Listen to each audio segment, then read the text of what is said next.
Welcome to Brain Vision. So we're given that neutrons are placed in a magnetic field that has a magnitude of 2.3 Tesla. And we're asked what the difference in energy between the states with the nuclear spin aligned field are. So we know that the magnitude of the energy of each of these states is given by either plus or minus mu of the neutron times b, the strength of the magnetic field. And now we think, because the neutron will tend to align with the magnetic field, meaning that's the preferred orientation, this must correspond to the state with the lower energy. So this tells us that aligned, the energy state must be minus mu nb. And conversely, the anti-aligned state must correspond to the positive value.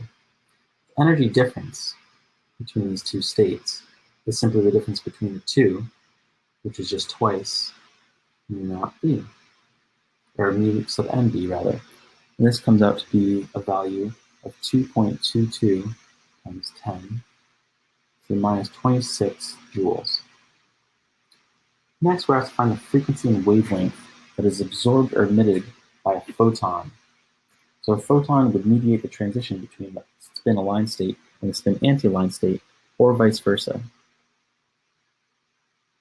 We know, it's a little messy, we know that the transition in energy between the two states is given by twice mu sub nb. And we know that this must also be equal to the energy of the photon, which is given by hf, where f is the frequency of the photon.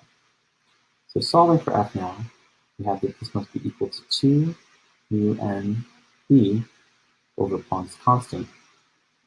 And plugging in values, we end up with 6.7 times 10 to the 7 hertz.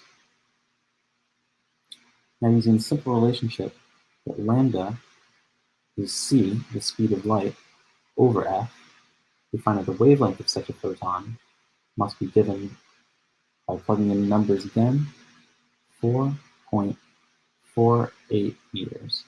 And those are our answers.